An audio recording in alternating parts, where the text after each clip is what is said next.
सभी सम्मानित धरती पुत्रों को पुनः एक बार आदर जवाब और सभी आदरणीय साथियों का मेरे YouTube चैनल मेरी खेती मेरा अभिमान में स्वागत है, अभिनंदन है। और सभी आदरणीयों को प्रकाश पर्व दीपावली की हार्दिक हार्दिक शुभकामनाएं और बधाइयाँ। मैं ईश्वर से प्रार्थना करता हूँ कि मेरे सभी किसान साथी धन धान से भरपूर रहे, उनको अपनी फसलों की उपज भरपूर मिले और उस उपज का मंडियों में भाव भी अच्छा मिले। इस समय रबी सीजन चालू हो गया है और रबी सीजन में गेहूं और चने की बोनी हमारे क्षेत्र में सिवनी मालवा होशंगाबाद हरदा क्षेत्र में सिवनी मालवा खास करके तवा नहर का एरिया है और सिंचाई की पर्याप्त व्यवस्था है, नहरों का छोटी शाखाओं का जाल बिछा है, तो इस समय गेहूं और चने की बोनी का घमासान चल रहा है। और इसमें वैरायटी की बात करें तो 322, 303, पूसा तेजस, कर्ण वंदना ऐसी वैरायटी है जो पिछले काफ़ी समय से बोते आ रहे हैं। लेकिन कहीं ना कहीं 322 लगभग 10 से 15 साल 322 को बोते हुए हो गए और 322 में 15 साल तक किसानों के दिल पर एक छत्र राज किया है, पैदावार भी बहुत शानदार मिली है। लेकिन अब लंबे समय होने की वजह से पीले स्पॉट आने लगे हैं या कि कहीं कहीं सूखने लगी है और भी कुछ इस तरह की समस्याएं आने लगी हैं। तो अब इसके ऑप्शन के तौर पे कुछ नई चीज़ हमें देखना चाहिए। तो आज हम बात करेंगे GW 513 की, जो कि एक बहुत बेस्ट ऑप्शन है 322 के लिए। 322 का ही क्रॉस है और मैं पिछले 2 साल से मतलब पिछले 2022 से इसकी जुगाड़ में था कि यार कहीं से कोई व्यवस्था हो जाए, तो इस बार 5 कुंटल GW 513 मैंने ली है। तो उसकी बात करें तो इसमें दाने की चमक देखें आप, दाने की मोटाई और चमक 322 से बहुत शानदार है। ये किस्म है GW 513 अत्यंत उन्नत किस्म है, जिसे गुजरात के सरदार कृषिनगर दातीवाड़ा कृषि विश्वविद्यालय वीजापुर रिसर्च सेंटर से लॉन्च किया गया है तथा इसे मध्य प्रदेश, राजस्थान, गुजरात मतलब देश के मध्य भाग में बोने के लिए इसको अनुशंसित किया गया है। और इसका गजट नोटिफिकेशन क्रमांक S08E है और जो दिनांक 24/12/2021 का है। अब बात करते हैं इसमें पाए जाने वाले तत्व की।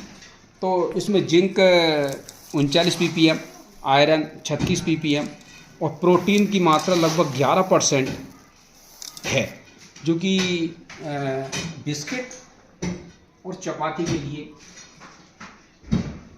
मतलब मापदंड के आधार पर ही है। और हम पिछले दिनों से देख रहे हैं कि देश में ये आंकड़े बताते हैं कि चपाती की खाने वाली चपाती आटे की मांग बहुत अधिक बढ़ रही है, तो उसके लिए GW 513 बेस्ट ऑप्शन है। तो अब बात करते हैं इसके दानों के वजन और चमक की। तो दाने में चमक तो बहुत है, दाने आकर्षक भी हैं और 1000 दानों का वजन लगभग 47 ग्राम के आसपास होता है और ऊंचाई 78 से 90 सेंटीमीटर के आसपास होती है।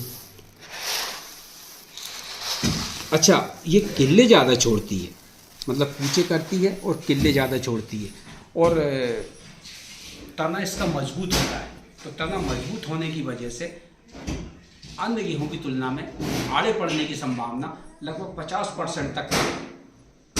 अच्छा, और ये कम पानी में भी मतलब अगर 3 सिंचाई भी हैं तो 3 सिंचाई में भी इसकी पैदा होने की गारंटी है। मतलब जहाँ अगर पानी की व्यवस्था कम है, जहाँ सिंचाई कम है, तो वहाँ के लिए भी ये सफिशिएंट है और लगभग 105 से 110 दिन में ये फसल पककर तैयार हो जाती है। तो मेरे ख्याल से 322 की तुलना में ये एक बहुत ही शानदार ऑप्शन है हमारे लिए। तो मैंने इस साल इसको 5 कुंटल लिया है और 5 कुंटल में बो रहा हूँ और इसकी काफ़ी तारीफ सुनी है। अब हमारी मिट्टी में कितनी सक्सेस है ये आने वाला समय बताएगा। और बाकी हाँ, दाने में चमक, मोटाई और इसका वजन 322 से बहुत बीसा है। कहीं ना कहीं अब 322 बहुत लंबा समय हो गया है, इसलिए उसको कम करके इन अन्य वेराइटियों की तरफ, और अन्य वेराइटी में GW 513 देखते इसमें इसमें मतलब पैदावार से लेके, इसकी वजन से लेके, इसके भाव में 322 से काफ़ी प्लस है। तो इसको हम सभी किसान साथियों से मेरा अनुरोध है कि इसकी व्यवस्था करके इस 322 की अपेक्षा इसको लगाएं।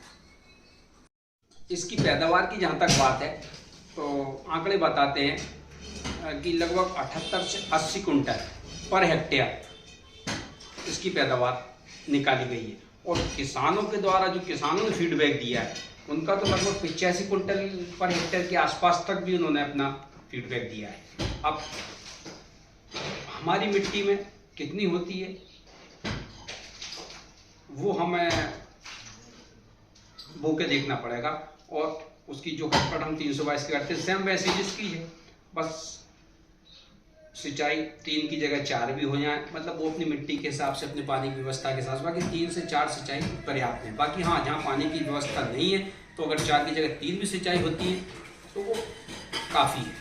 बाकी हम लोग तो 3 ही सिंचाई करते हैं, यहाँ तक कि जो पूसा तेजस है वो लंबी वेराइटी में, मगर उसमें भी हम लोग सिर्फ 3 ही पानी देते हैं, क्योंकि हमारी मिट्टी में नमी सोखने की क्षमता कम है, नमी ज़्यादा दिन तक बनी रहती है, तो 4 पानी हमें लगते नहीं। हम चाहें तो दे सकते हैं, नहर बहती, लेकिन कोई ज़रूरत नहीं, 3 पानी देते हैं, तो 3 पानी में वो बढ़िया 20 से 22 तक का एवरेज उसका निकलता है। ठीक है सम्मानित साथी, मेरी जानकारी आपको कैसी लगी?